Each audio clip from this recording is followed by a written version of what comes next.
Now अब हम अगले टॉपिक पे चलते हैं, that is the force on a beam of charge particles. अच्छा, अभी हमने देखा कि जो कंडक्टर है उसके ऊपर जब करंट कैरिंग कंडक्टर को मैग्नेटिक फील्ड में रखा जाता है तो उसके ऊपर एक फोर्स एक्सर्ट होती है। अब करंट कैरिंग कंडक्टर में क्या हो रहा होता है, इलेक्ट्रॉन्स मूव कर रहे होते हैं। अगर ये हमारे पास करंट कैरिंग कंडक्टर है, सो एक्चुअली इसके अंदर इलेक्ट्रॉन्स हैं, those are move which are moving. और अगर हम उसको देखें कन्वेंशन को, तो कन्वेंशन के मुताबिक जो हम कन्वेंशनल करंट लेते हैं उसके अंदर हम कहते हैं कि पॉजिटिव चार्ज इज मूविंग।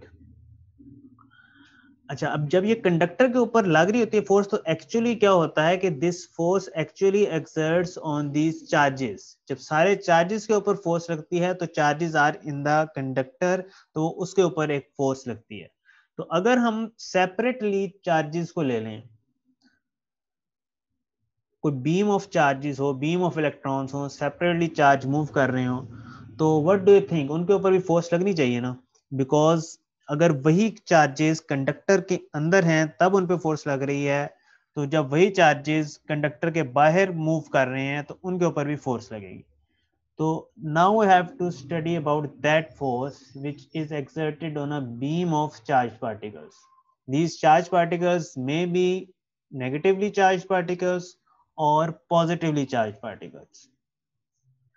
अब ये देखें, हमारे पास पॉजिटिवली चार्ज पार्टिकल है और जब ये एक मैग्नेटिक फील्ड में आता है, ये पहले से मूव कर रहा है, इधर से आ रहा है ये।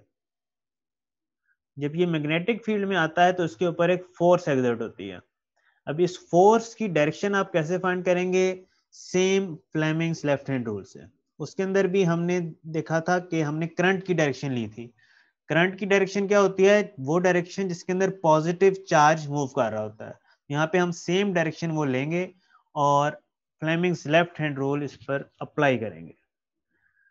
अब फ्लेमिंग्स लेफ्ट हैंड रूल जब अप्लाई होगा तो जब ये चार्ज इधर आएगा तो इसके ऊपर एक फोर्स लगेगी which will be perpendicular to both of these. ठीक है, इसके ऊपर जैसे ही आएगा अपवर्ड एक फोर्स अप्लाई होगी। ये अपवर्ड फोर्स कैसे हमने निकाली है, by using Fleming's left hand rule. अब इस फोर्स की वजह थोड़ा सा आगे मूव करेगा, सपोज करें ये यहां पर आ गया। अब जब यहां पर आया तो इसकी जो डायरेक्शन है, डायरेक्शन ऑफ मूवमेंट जो है वो चेंज हो गई है। उसके अंदर क्या था, करंट की डायरेक्शन सेम रहती थी, इसके अंदर इसकी इस फोर्स की वजह से इसने एक थोड़ा सा ऊपर जब हुआ है तो इसकी डायरेक्शन करंट की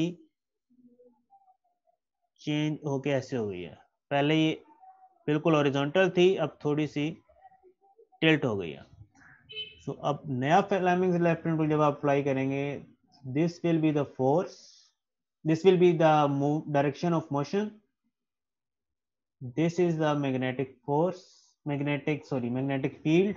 और जब इन दोनों के ऊपर आप लेफ्ट हैंड रूल अप्लाई करेंगे फ्लेमिंग्स का, तो फोर्स होगी इन दिस डायरेक्शन परपेंडिकुलर। तो यहाँ पे ये इस डायरेक्शन में फोर्स अप्लाई होगी।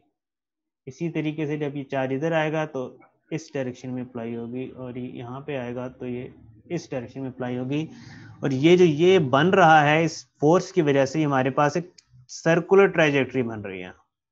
और ये जो फोर्स लग रही है, ये आपने सर्कुलर मोशन पढ़ी होगी, उसके अंदर सेंट्रीपिटल फोर्स होती है which is the resultant force in circular motion. तो ये जो हमारे फोर्स मिल रही है, मैग्नेटिक फोर्स जो लग रही है इसके ऊपर, that provides that centripetal force. और इस फोर्स की वजह से ये एक सर्कुलर ट्रेजेक्टरी बना के ये मूव करेगा। इसको ज्यादा अगर आपको डिटेल इसकी जरूरत वैसे नहीं है इतनी ज्यादा, इसमें आपने बस इतना सा याद रख लें कि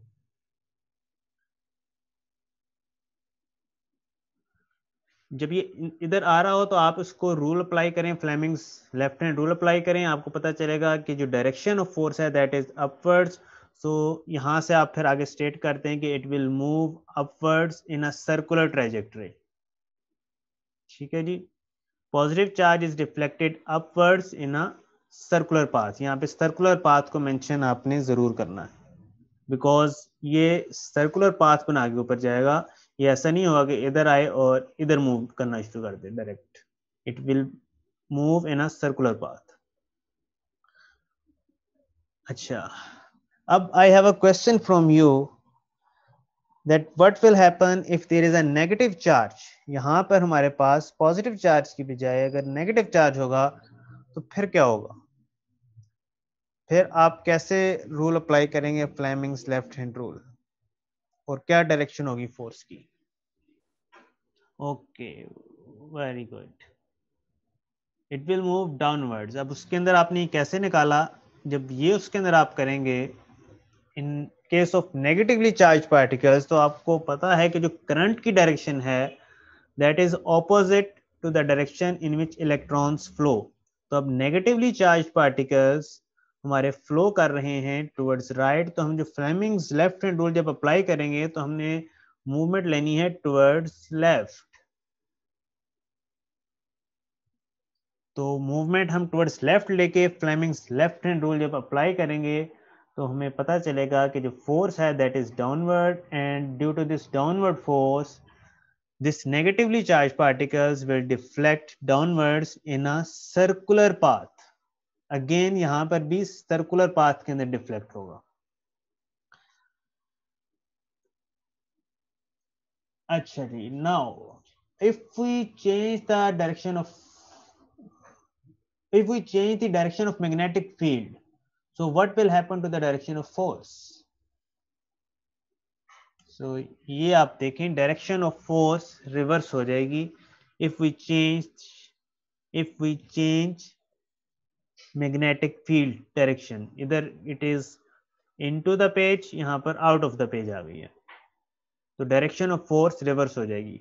similar thing will happen if there is a negative charge, उसके अंदर भी डायरेक्शन ऑफ फील्ड चेंज करने की वजह से डायरेक्शन ऑफ फोर्स रिवर्स हो जाएगी। okay, now we have a next topic that is the force between parallel current carrying conductors. लेकिन इससे पहले अभी तक अगर आपको कोई क्वेश्चन हो, कोई कंफ्यूजन हो तो यू कैन आस्क। अच्छा जी, क्वेश्चन आया है कि ये लेफ्ट हैंड रूल था जी। बिल्कुल, ये जो हमने फ्लेमिंग्स लेफ्ट हैंड रूल पढ़ा था कल, उसी को ही हमने अप्लाई किया है, बस इसके अंदर थी डायरेक्शन ऑफ करंट, हमने डायरेक्शन ऑफ करंट को रिप्लेस कर दिया है direction of movement of positive charge. Negative charge भी होगा तो हमने डायरेक्शन लेनी है पॉजिटिव चार्ज की, यानी कि उसके रिवर्स, तब हमने इसको अप्लाई करना है। अच्छा जी, ये अभी तक आपको एक क्वेश्चन है कि चार्ज थंब में है, चार्ज थंब में नहीं है। अब इसको मैं दोबारा पीछे ले जाके आपको एक्सप्लेन कर देता हूँ।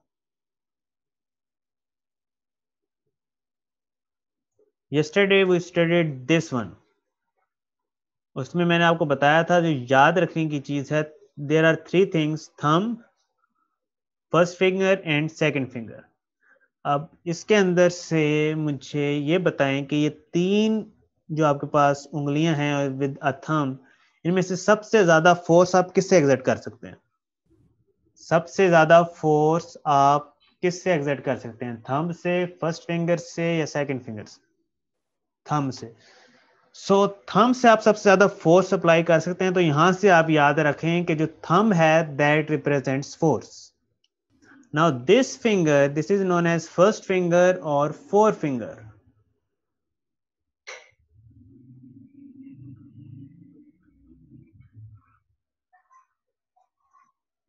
और फोर फिंगर के अंदर ये आ रहा है एफ, और मैग्नेटिक फील्ड के अंदर भी आ रहा है एफ। तो फोर्स तो हमने निकाल दिया, फोर्स में भी वैसे एफ आ रहा है, लेकिन फोर्स को हमने पहले ही रिप्रेजेंट कर दिया थंब से। तो बाकी जो हमने four finger represents the field, और जो सेकंड फिंगर है वो पीछे रह जाता है करंट।